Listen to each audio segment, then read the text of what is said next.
Alright, so here we go. I gave you these notes, but I just wanted you to check your answers. I saw that you started them, but take a moment and check all of these to make sure you did them correctly. I didn't circle the reference angle, but there you go. So taking a look, it says find the value of x in the triangle below. First step, read the directions. It says label the triangle with respect to the reference angle.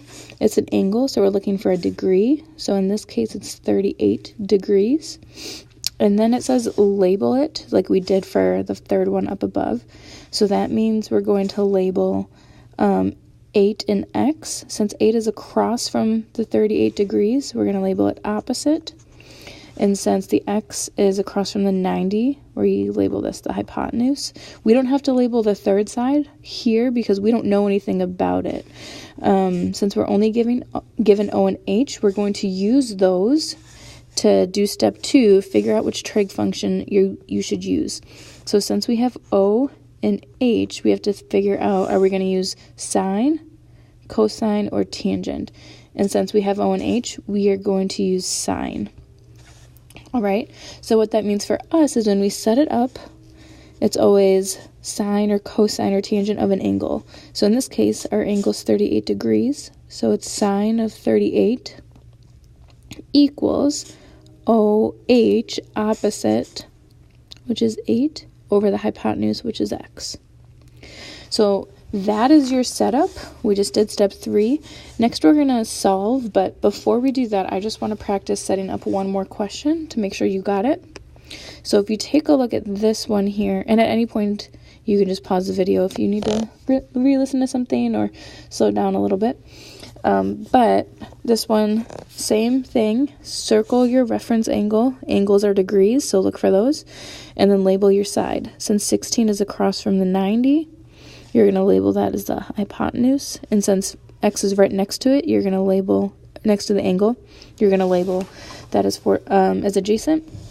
And then think about SOHCAHTOA. SOHCAHTOA, sine, cosine, and tangent. And you can write that above every problem if you need to help you out. But since we're dealing with A and H, we'll be using CA, or the cosine. So in this case, it's cosine of the angle, which is 42, equals AH adjacent over hypotenuse.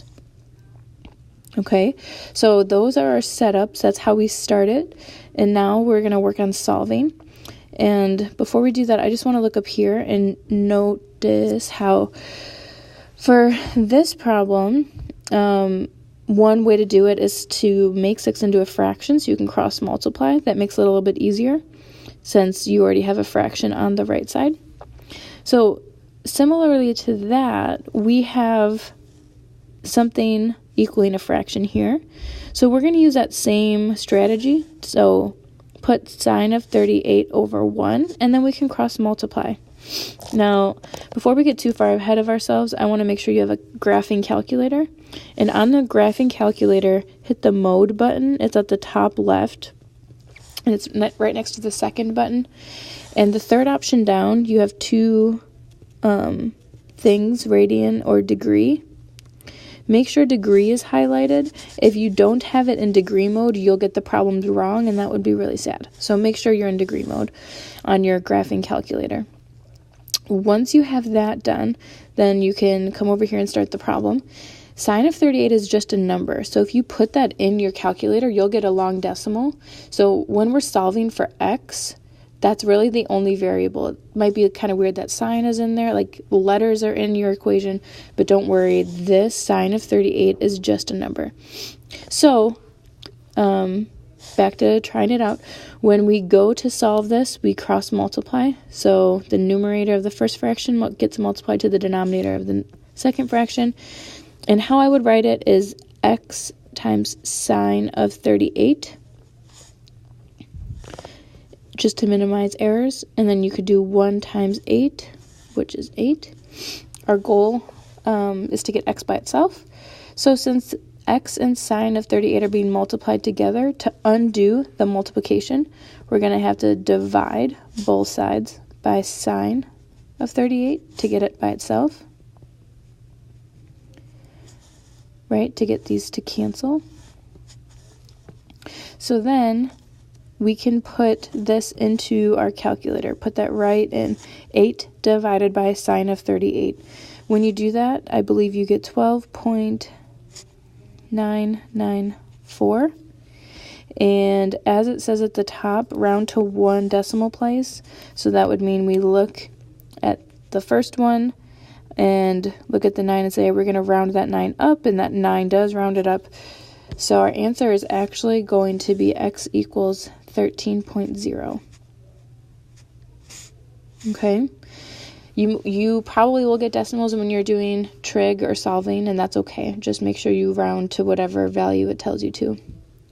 So as we just did, let's try out one more, the one that we already set up. So just like last time, put cosine of 42 over 1, then we can cross multiply. So when you do that, put the 16 out in front just like you did last time with your x. So 16 times cosine of 42 equals 1 times x, which is x. Since x is already by itself, you can put this into your calculator. So I forgot what this answer is. So 16 cosine of 42, that gives us 11.89 equals x. And just like before, round to 1 decimal place. So we're going to see, do we have to round this 8 up? And since that's a 9, we will round it up. So x is actually going to equal 11.9. All right, so this is how we solve for sides. What I'd like you to do is use this strategy. Again, find your reference angle, label your sides, figure out using SOHCAHTOA what trig function you use, set it up, cross multiply and solve. Okay, if you have any questions, let me know, but yeah, good luck.